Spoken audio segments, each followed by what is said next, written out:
A very common issue that children have is reversals of letters. And the most common reversals are the letter B and the letter D.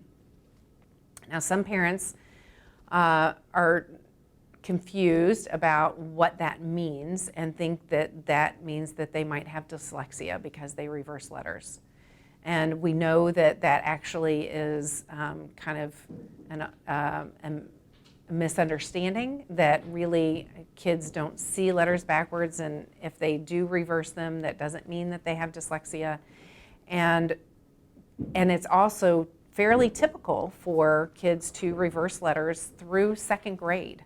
So if you have a young child and they're still making letter reversals, it's just really their brain still trying to make sense of these arbitrary lines that we happen to put together to make particular letters that we name a particular thing.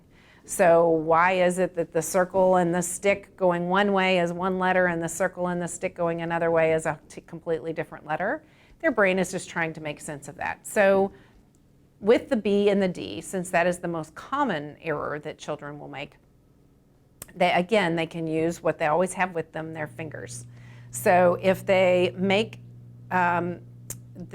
just put their fingers make a circle and their index finger to make a stick, and so that's the B, and this is the D. And so you would ask them, what are the letters in the alphabet, the first four letters? Say the alphabet, A, B, C, D. So we're going to imagine A, B, C, D. And so whenever they come across a word and they're trying to read it and they're not sure if that's a B or a D, or if they're spelling and they're trying to form the letter correctly and they need to know which comes first, the circle or the stick, they can just put their fingers up, and if they're reading, they can just compare it, and then they can think A, B, C, D. Okay, it looks like this one, so that's got to be a D. And then they can read the word correctly.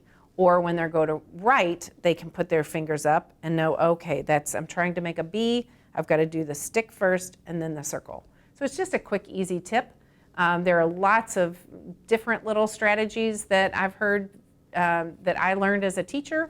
And this is the one that seems to be the most reliable. It's something that they can do at school. They can just put their hands on their lap if they don't want kids to know that they're having to check their B's and their D's, and it will increase the accuracy of both their reading and their spelling.